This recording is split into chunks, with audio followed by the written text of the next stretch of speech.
It's an honor to be here, and it's a real honor to talk about the man who is receiving the Beaconsfield Prize. I'm honored to be presenting the Beaconsfield Prize for Distinguished Public Service and Letters to my friend, to my Heritage colleague, and to one of my most important mentors, Chris DeMuth. This prize is named for a market town near where Edmund Burke lived. As you may know, when Burke retired from the House of Commons, he was offered elevation to the House of Lords as Baron Beaconsfield. But he decided to decline this offer after his only son died unexpectedly, since there would be no next generation to inherit the title. Years later, when Benjamin Disraeli, sort of the political inheritor, if you will, of Burke's conservatism, was offered a title, he chose to honor Burke and indicate the continuity of the conservative tradition by becoming the Earl of Beaconsfield. Today, the Beaconsfield Prize is awarded to outstanding public figures who follow in the footsteps of men like Burke and Disraeli, advancing the Anglo-American conservative tradition and cultivating the connection between conservative elites and the working classes. It is sincerely impossible to think of anyone in American public life more deserving of such an honor than Chris DeMuth. Over a long and distinguished career, he's constantly sought to bridge the gap between conservative thought and action, ensuring that our most high-minded ideals are borne out in the granular details of public policy. DeMuth's career and achievements are numerous. He began his career in Washington as a staff assistant to President Richard Nixon, working on urban and welfare policy under Daniel Patrick Moynihan, and then served as chairman of the White House Task Force on Environmental Policy. After attending law school at the University of Chicago and practicing law for several years, he became President Reagan's deregulation czar. Chris was sort of the first Doge person in Washington. Under his leadership at OIRA, he reduced the growth rate of major federal regulations by nearly 50%. The Federal Register's proposed rules pages dropped by roughly 31% from 1981 to 83, saving an estimated $150 billion in compliance costs. From 1986 to 2008, DeMuth served as the president of the American Enterprise Institute. He rescued that think tank from near bankruptcy by eliminating $9 million in debt, tripling its annual budget to over $20 million, and growing assets to exceed $75 million. He also restored its influence through strategic hires like Charles Murray and Newt Gingrich. Since leaving AEI, DeMuth has been a distinguished fellow at the Hudson Institute. He served as chairman of this conference and been instrumental in promoting national conservatism. And of course, I might even argue most importantly, he currently serves as the Distinguished Fellow in American Thought at the Heritage Foundation. The best job he's ever had. He's also co-chairman of the Board of Visitors of the Federalist Society, a board member of the Calvin Coolidge Presidential Fund and the AHA Foundation, a senior fellow of the C. Boyd and Grace Center for the Study of the Administrative State at the Antonin Scalia Law School. But most importantly, if you know Chris, you know how true this is. He is first and foremost a family man. Husband to his wonderful wife, Susan, a father of 3 children, and a grandfather to 12. But what's most impressive to me about Chris DeMuth, and all of this talk today and over the last weeks and months about what the golden age of America will be, is that we have to have statesmen. And thank God we have statesmen in elective office. But the definition of statesman has never been limited only to those who serve in elective office. It has included men like Chris who have served in other capacities.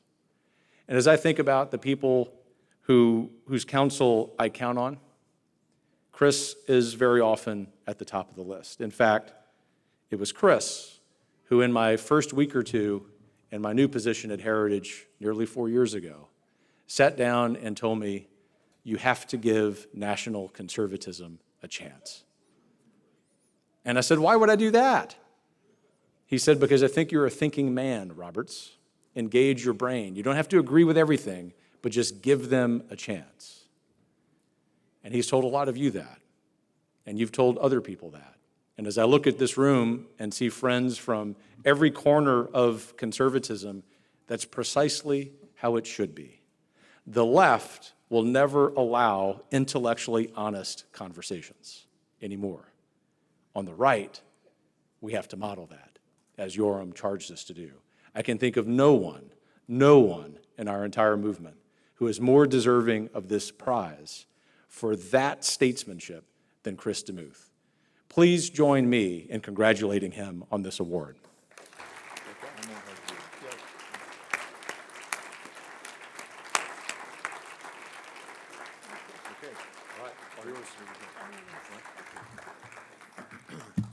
Thank you.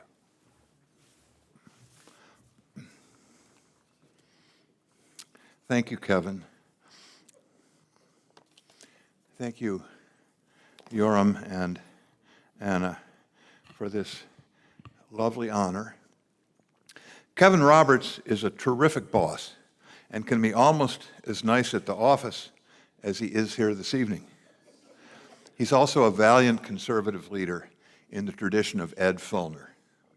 He has steered good ship heritage through turbulent waters at the head of the fleet with intelligence, conviction, and heroic spirit.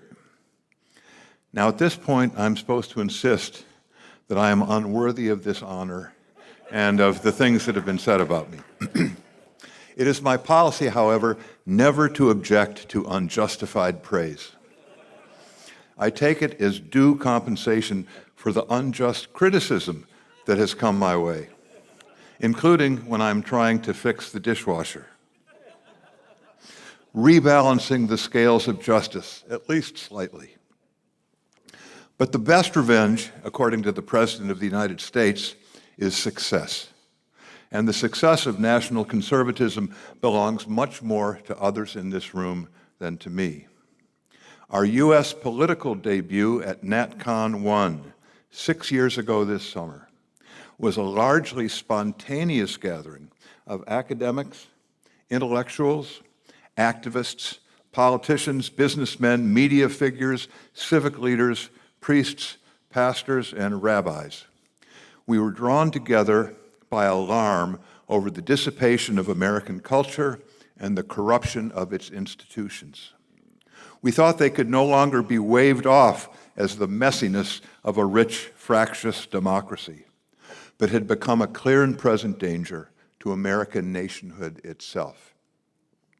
In these circumstances, we thought that the reigning conservative and libertarian political ideals had become flaccid and even counterproductive.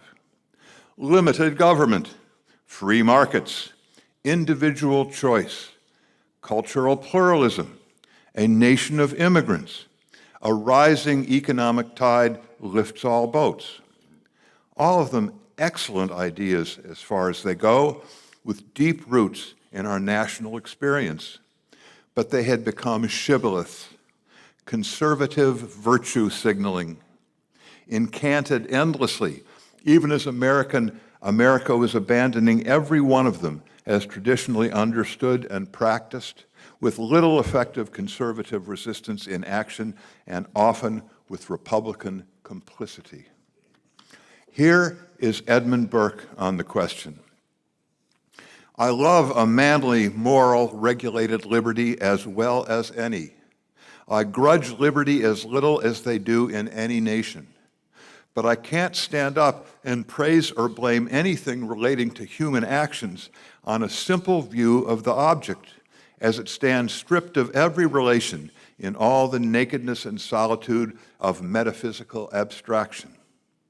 Circumstances are what give to every political principle its distinguishing color and discriminating effect. Circumstances are what make every civil and political scheme beneficial or harmful. NatCons have disagreed on some important matters of prognosis and prescription. Those arguments have been strengths, not weaknesses, because they have been directed at and by an overarching goal.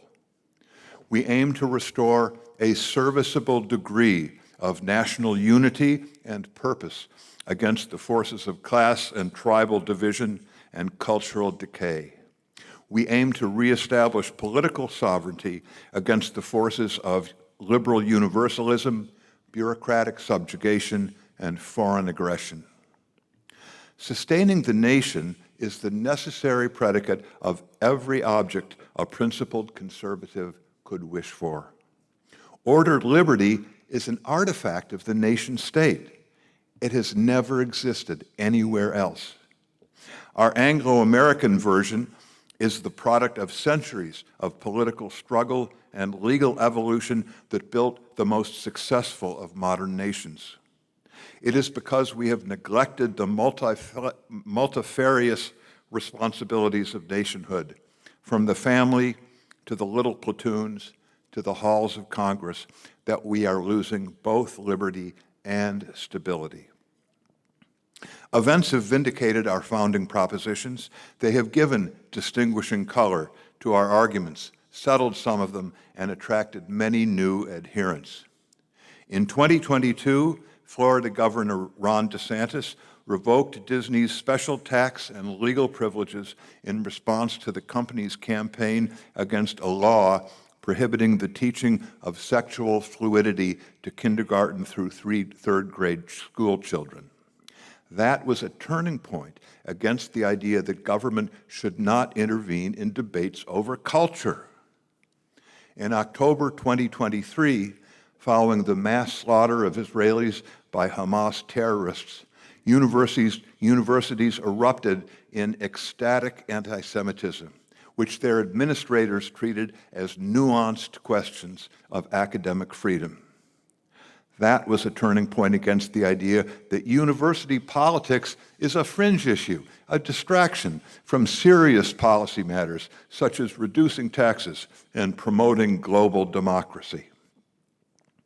The Biden administration brought open borders, government-funded illegal immigration, concerted suppression of religious practice, policy dissent, and political opposition, weaponization of law, banking, and social media, and a regulatory blitzkrieg on behalf of DEI, transgender, and anti-energy ideologies. The 2024 elections were a turning point against enforced social ruination. The success of national conservatism in the United States is provisional, of course, but it already illustrates one of our key precepts, that nationhood, including American nationhood, consists not of naked ideals, but of dressed-up, living traditions and institutions. Consider that the United Kingdom and the nations of Europe are similarly beset by unchecked immigration, cultural decline, renunciation of national sovereignty, and the hubris of progressive elites. Over there, insurgent conservative parties include many outstanding leaders and have garnered strong electoral support proportionately similar to ours in the United States.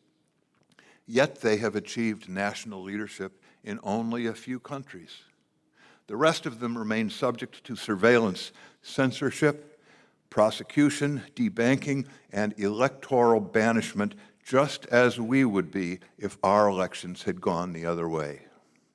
Last February, the legacy media treated Vice President Vance's Munich address as an anti-European tirade. Yet it was the same lecture he had directed at his own countrymen in seeking their votes the previous fall.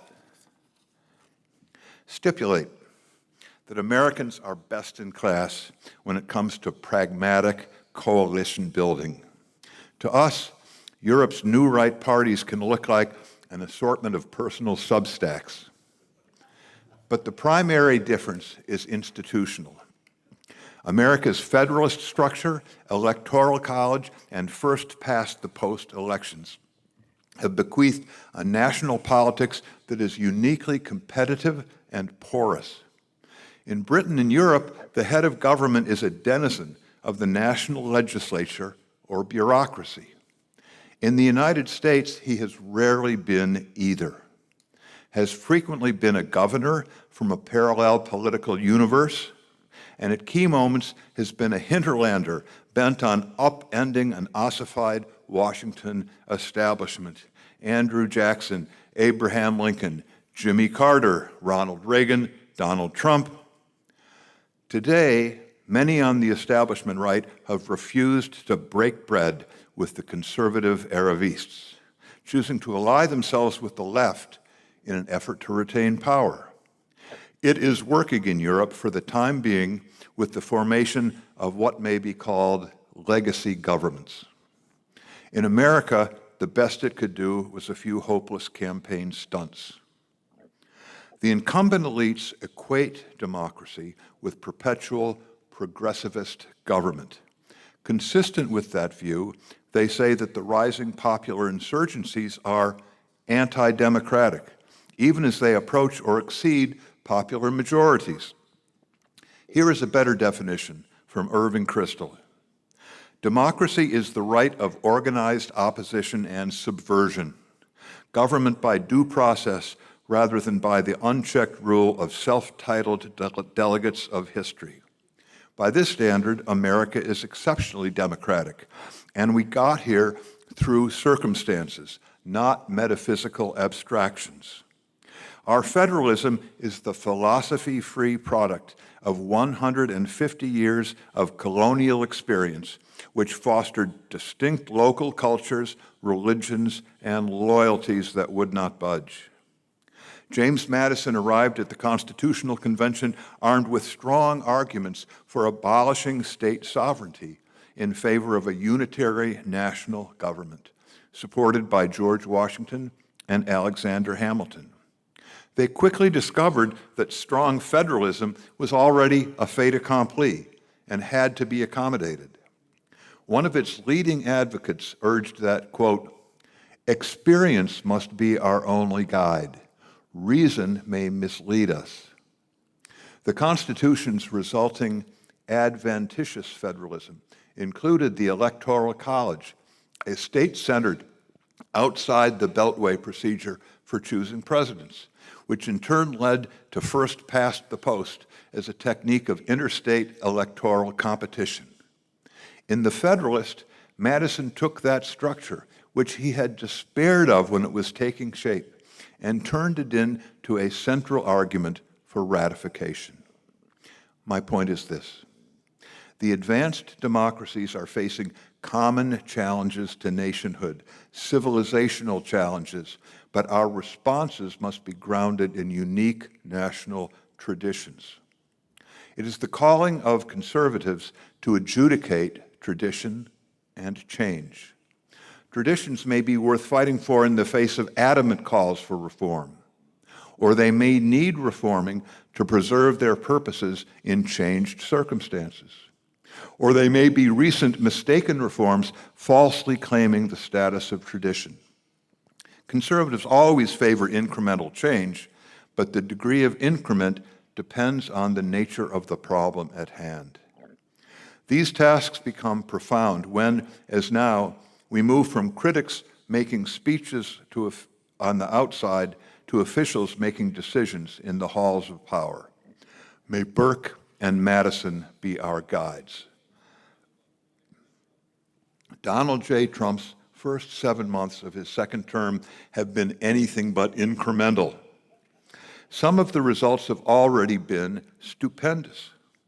I believe that open borders, racial preferences, fossil fuel abolition, and transgender promotion are now, in essence, gone for good at the national level. All but racial preferences were recent innovations. All were radical departures from robust American traditions, departures that had run smack into reality. Trump saw that they were Potemkins and is raising them, as we heard some of earlier this evening. It is like his reversal of China policy in his first term, which looked partisan at first, but quickly became a new consensus. There will be revanchist efforts at the margins, and some continuing stabs at the state and local levels, which will be roundly debunked in Heritage's Project 2029. But the situations are fundamentally changed from where they were a year ago. Other efforts are more contingent. President Trump is on a reverse Gramsci march. Our first president to directly invade the bastions of cultural power in the arts, sciences, universities, and professions. Here the problems cannot be administered away. Ignorance and loathing of American history, contempt for religion and middle-class morality, and hatred of Jews are the opposite of American character and tradition, but they have penetrated long-established, widely respected institutions all the way down. There are a few harbingers of restoration. Hollywood, the most market-oriented of our cultural purveyors, is starting to turn. The COVID lockdowns brought an end to the reign of government expertise. But this is a long-run project that will require private reconstruction. National conservatives and our allies will have to develop replacement elites that are creative, devoted to truth and beauty and actual progress, and patriotic. In law, economics, and foreign policy, many of the issues we have been earnestly discussing at NatCon conferences are now working themselves out in hard decisions, sometimes by our own alums on the inside, in the face of tactical disagreements, intrigue, windows of opportunity, and the constant inrush of surprise. Ambiguities abound, and events, dear boy, often take on lives of their own. President Trump is using executive powers to the hilt while urging Congress to defund and dismantle many of those same powers. He is an industrial policy man who is also a thoroughgoing deregulator. He is a businessman president in a world where Congress has become dysfunctional, so that courts are left to resolve momentous policy questions by parsing a few words of obscure statutory text. He is said to be strictly transactional, but is actually a conviction politician, one who routinely takes enormous political risks in the service of what seem to everyone else to be impossible dreams. Let's imagine that the Trump administration and like-minded successors are able to realize their dreams with reasonable success, good enough for government work, to reindustrialize America and redomesticate domestic production, essential production, to establish an order of responsible nation-states that avoids major war, to restore economic opportunity to the working class and safety and law-abidingness to the cities, to fashion a new accord among the federal branches that combines executive energy with representative lawmaking without constant judicial refereeing. If all or any of this is to come to pass, getting there is going to involve a great deal of bluff and bluster, thrust and parry, and trial and error along the way, as well as a sufficiency of statesmanship. With luck, we will be in a position to survey the results and allocate credit at NatCon 20. If we are indeed here for the long run, we will also be contending with two more overarching problems. First, the impending collapse of the debt-financed welfare state, which is stultifying both our government and our citizenry, but is deeply embedded in our politics. Secondly, the unfolding consequences of social media, biogenetics, and artificial intelligence for social relations, learning and teaching, and human nature itself. These developments, like a major war, could overwhelm everything else we want to do, even if AI solves our fiscal problems for us. Here, we will need to fashion new traditions on the fly. So, we have a full plate of epic difficult challenges. A dinner speaker is supposed to call them opportunities, whatever. In 2019, we raised the flags that led us to them. Now we are 6, and now they are ours. I'm so grateful for this recognition. Thank you for your friendships. Thank you for listening. May God bless us and prosper our endeavors. Good night.